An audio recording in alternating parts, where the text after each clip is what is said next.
As the world knows and can see in front of its own eyes, the people of Gaza for 4 months now have suffered the most unspeakable horror. They are living the nightmare of a genocidal attack by Israel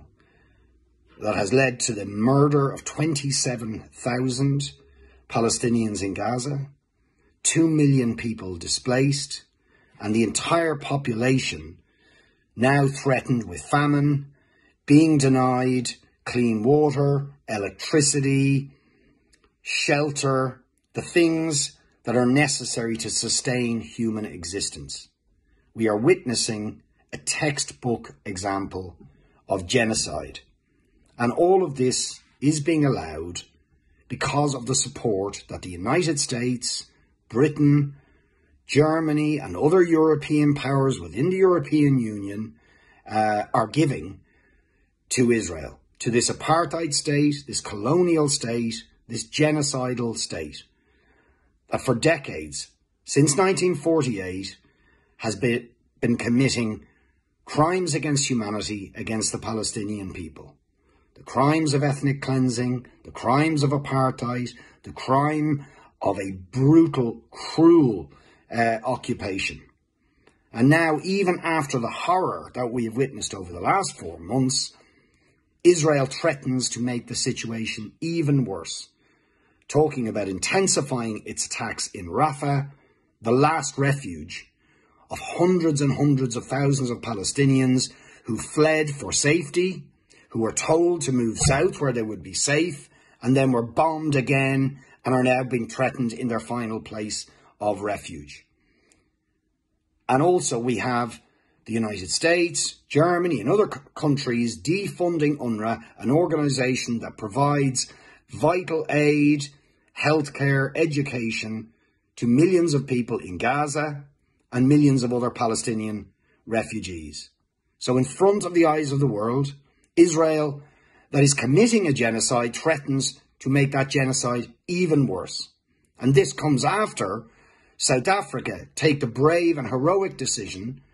to put Israel into the International Court of Justice for the crime of genocide. So, the moral credibility of Western governments that can allow this horror to continue is absolutely gone. They are complicit. The United States, Britain, the European Union, and many other states that fail to act to stop this genocide, to stop this nightmare and horror, or to threaten to defund UNRWA, or allow Israel to intensify its attacks in Rafah, show that they have not a shred of moral or political credibility left. But we can take hope from the action of South Africa, a country that itself suffered decades and decades of colonialism and apartheid, but eventually rose up against that apartheid regime, resisted that regime, and along with an international movement of boycott and sanctions and divestment, eventually that horrific, obnoxious apartheid regime in South Africa was dismantled. The same here in Ireland, where we suffered hundreds of years of colonialism, of apartheid, of brutal oppression at the hands of Britain. The resistance of Irish people eventually led to those colonial structures being dismantled. And that can and must happen for the people of Gaza and for the people of Palestine. Now, as witnesses to the genocidal horror that Israel intends to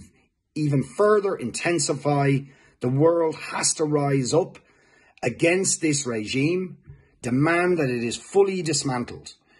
And we must rise up against governments in the United States, in Britain and the European Union to demand that sanctions are imposed, that they end their complicity with the regime that is capable of committing these horrific crimes, the worst possible crime, the crime of genocide, which has been committed against the people of Gaza and Palestine.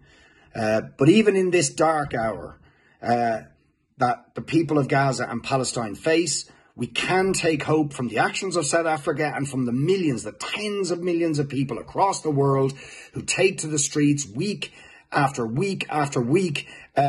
standing in solidarity with the people of Palestine and putting pressure on their governments, demanding that sanctions are finally imposed on this colonial and apartheid regime. So we must redouble our efforts for the people of Gaza, for the people of Palestine, and for all of humanity.